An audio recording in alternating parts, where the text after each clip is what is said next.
मंदिर में घूम रहे डॉग की जांच रिपोर्ट आई सामने। डॉग को नहीं है रेबीज। रिपोर्ट देखकर पशु चिकित्सक भी हैं हैरान। पहले बजरंगबली के चारों ओर लगा रहा था चक्कर, उसके बाद दुर्गा माँ, अब भोलेनाथ की मंदिर में डॉग कर रहा है परिक्रमा। अब तक 50,000 लोग कर चुके हैं दर्शन। डॉग के ऊपर बैठकर कबूतर भी कर रहा था परिक्रमा, लेकिन अचानक कबूतर की हो गई मौत। परिक्रमा छोड़ डॉग रोया, लेकिन फिर कुछ देर बाद लगाने लगा चक्कर। जी हाँ, क्या आपने कभी सुना है कि एक डॉग सुबह 4 बजे मंदिर पहुंचे और बिना थके, बिना खाए पिए घंटों तक बजरंगबली की मूर्ति के चारों ओर चक्कर लगाता रहे? क्या आपने पहले कभी ऐसा देखा है कि एक कबूतर डॉग की पीठ पर बैठकर उसी परिक्रमा में शामिल हो जाए और फिर अचानक उस कबूतर की मौत हो जाए और डॉग रोने लगे? जी हाँ, यूपी के बिजनौर जिले में एक हैरान कर देने वाला दृश्य इन दिनों चर्चा का विषय बना हुआ है। नगीना के नंदपुर गांव में स्थित प्राचीन हनुमान मंदिर में एक डॉग तड़के सुबह से घंटों तक लगातार हनुमान जी की मूर्ति की परिक्रमा करता नजर आया। इस घटना ने न सिर्फ स्थानीय लोगों को हैरान किया है, बल्कि सोशल मीडिया पर भी लोगों की जिज्ञासा बढ़ा दी। ग्रामीणों के अनुसार सोमवार सुबह मंदिर की सफाई के लिए पहुंचे तुषार सैनी ने देखा कि एक भूरा देसी डॉग बिना किसी डर के, बिना किसी शोर के हनुमान जी की मूर्ति के चारों ओर परिक्रमा कर रहा था। ना कोई गुर्राहट, ना कोई थकान, बस धीमे धीमे लगातार परिक्रमा। लेकिन जब आधा घंटा बीत गया, फिर 1 घंटा, फिर 2 घंटे और डॉग अब भी बिना रुके उसी गति से परिक्रमा कर रहा था।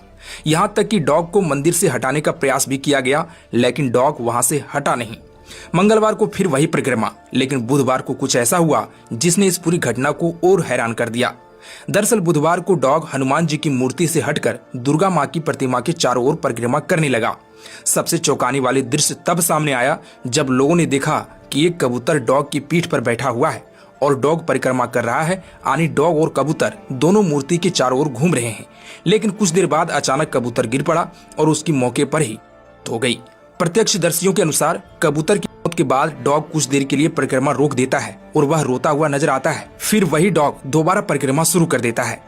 जैसे इस घटना का वीडियो सोशल मीडिया पर पहुंचा, देखते ही देखते दूर दूर से लोग नंदपुर गांव पहुंचने लगे। ग्रामीणों के अनुसार अब तक 50,000 से अधिक लोग इस दृश्य को अपनी आंखों से देखने मंदिर पहुंच चुके हैं। वहीं जब मामला तेजी से बढ़ा तो पशु चिकित्सा विभाग हरकत में आया। बुधवार देर शाम पशु चिकित्सा अधिकारी डॉक्टर रजनीश कुमार के नेतृत्व में डॉक्टरों की टीम गांव पहुंची। डॉक्टरों ने डॉग की पूरी जांच की। शरीर का तापमान, आंखों की प्रतिक्रिया, चलने का तरीका, लार टपकने का लक्षण, सब कुछ बारीकी से देखा गया। और डॉक्टर रजनीश कुमार ने स्पष्ट कहा, देखने से ऐसा लग रहा है कि डॉग पूरी तरह स्वस्थ है, इसमें रेबीज के कोई लक्षण नहीं है। जिसके बाद यह सुनकर ग्रामीणों ने राहत की सांस ली। हालांकि डॉक्टरों ने एक और बात कही कि डॉग को फ्रंट बैंड डिसऑर्डर हो सकता है। डॉक्टरों के अनुसार इस स्थिति में जानवर एक ही हरकत बार बार करता है, लेकिन ज्यादा देर तक नहीं, बल्कि कुछ मिनट तक, जैसे लगातार घूमना, एक ही दिशा में लगातार चलते रहना।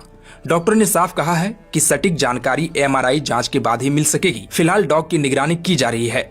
वहीं मंदिर का देखरेख करने वाले तुषार सैनी बताते हैं कि तीसरे दिन डॉग ने थोड़ा आराम किया, फिर उसने दूध पिया और दूध पीते ही फिर से परिक्रमा शुरू कर दी। अब सवाल ये है कि क्या ये कोई चमत्कार है या फिर एक स्वास्थ्य का मामला है? खैर, आस्था मन को सुकून देती है, विज्ञान सच तक पहुंचने का रास्ता दिखाता है। वैसे आप क्या मानते हैं? अपनी राय हमें कमेंट में जरूर बताएं।